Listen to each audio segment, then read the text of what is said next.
Okay, so in this video, we're going to look at charisma and strategy. So in this case, we're going to look at, is there an interaction between high charisma, whether a person is a dullard or whether they have some charisma, and then whether they were played hard to get or whether they were normal. So here you can see that the interaction is significant between high charisma and some charisma, and a dullard versus some charisma. And so it's telling us there is a significant difference given the person's charisma and the type of strategy that was used.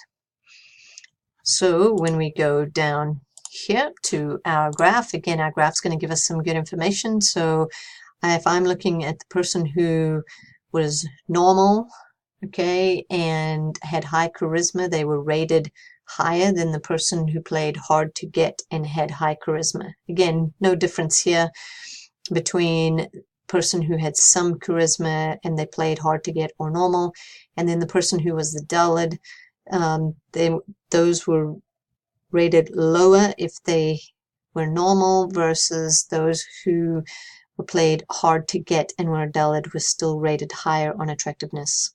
So guess this here is your interaction, and this here is telling you there's significant difference between the groups across the different types of strategies that were used.